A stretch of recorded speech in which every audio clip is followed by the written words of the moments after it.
This is the first. My mom was very supportive. A consistent team. Like I find like our team like changing properly all the other time. And I'm so looking forward to it.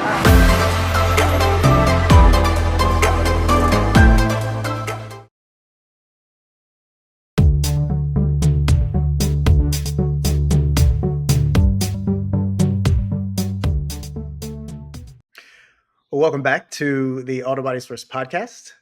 Glad to have everyone join us again. Today, we will be diving into some tips, techniques, and new products in the surface preparation realm. We have with us Josh Strobl, Regional Sales Manager with Klean-Strip. And most of you may or may not know, Klean-Strip really has a long, storied history in collision repair. And we invited Josh here today to give us a little bit of background on really what has gone into the developments from the beginning. As many of you may or may not know or be aware that Klean-Strip actually pioneered paint removal during World War II with the help of the U.S. military. Was that right, Josh?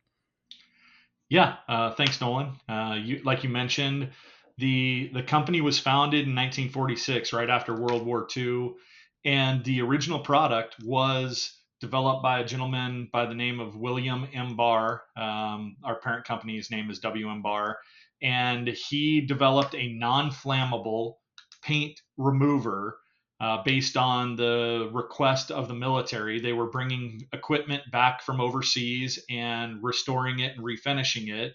And at that time, it was very common for Americans to smoke, and guys were setting chemicals on fire.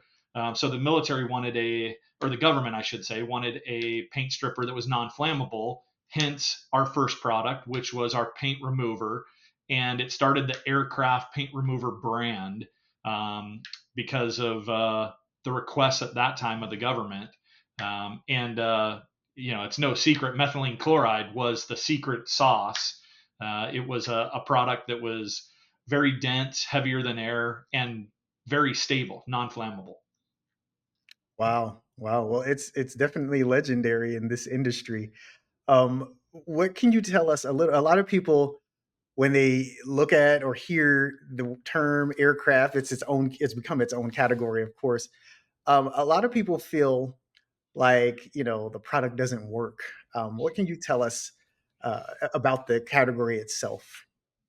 So the government put us in business, and then the government changed the rules. So the EPA, as we have become more conscious of what the chemicals we're using are doing and where they're going. The EPA, about half a dozen years, actually a little bit more, started regulating methylene chloride usage. The guys in the shops it started with NESAP, which was Rule 40-6H. That made you document how much methylene chloride you were using, and they eventually have phased it out. In fact, earlier this year, they sent out a letter saying that if you're not a government entity using a full ventilated, fresh air system, you're not going to be able to use any methylene chloride for anything anymore. So that product was taken away. And as a result, we had to start from scratch and create something that worked and replace a product that people were very comfortable with. And, in all honesty, you didn't have to baby it. You didn't have to follow the procedures. It just worked every time. It was that effective a chemical.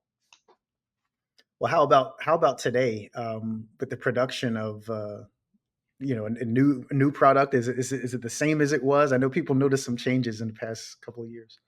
So our initial product that we replaced it with was noticeably slower.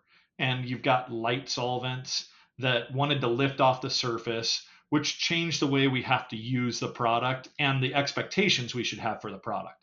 The good news is we introduced a little over a year ago, we introduced Aircraft Ultra that gets us really close to that methylene chloride based product.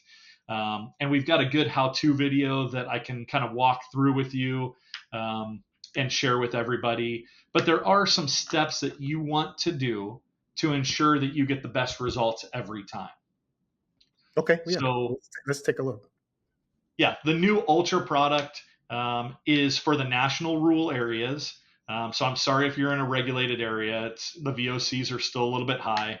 But what you want to do is obviously wear the right protection, both respiratory and hand protection, and then scuff the surface. You're not doing stock removal. You're running a DA with 80 to 180 grit over the surface. You're just buzzing it and opening it up, basically scratching it and breaking it open. Pour on a nice thick coat of the product. You want some mill build on this product. You don't want it to be thin. You don't want it to be not noticeable. And there's there's a wax in the product that floats to the surface. So instead of using a paintbrush, grab a spreader and push it around with a spreader. It also forces you to leave a nice layer there. And once you've pushed it around the area that you want to remove the paint from, cover it with plastic sheeting. So if you do these steps, you're going to get the most consistent results because all finishes aren't the same. And we want you to get, wrinkle, peel, pop like the old stuff in that 15 to 20 minutes. And you can see in this video, it'll go down right through the E-coat and remove all layers of paint when you use it properly on your average automotive coating. Interesting. Are there applications that people assume this product will work on, or that they attempt to use in the same manner as they did the original formula of aircraft? So the original formula with methylene chloride, you could only use it on metal substrates. The methylene chloride, like I mentioned, was a heavy solvent. It sank into the substrate, and if you used it on plastic, rigid or soft plastics, SMC, fiberglass, any of the soft substrates, it would actually eat into it, melt it, distort it, disform it. The nice thing about the new products, because they don't have methylene chloride, you can actually use those on those softer substrates. So you get a little bit more usability. You can use it on more things. You don't need a metal paint stripper and a plastic surface paint stripper or two different products. We do recommend that you keep an eye on it when it's on plastic. I don't want you to let it sit there for an hour. Check it 15 minutes in and then keep checking it every 5 or 6 minutes after that to make sure that it's not getting in deeper than you want it to, but it doesn't penetrate into those soft substrates. So you get more versatility out of it.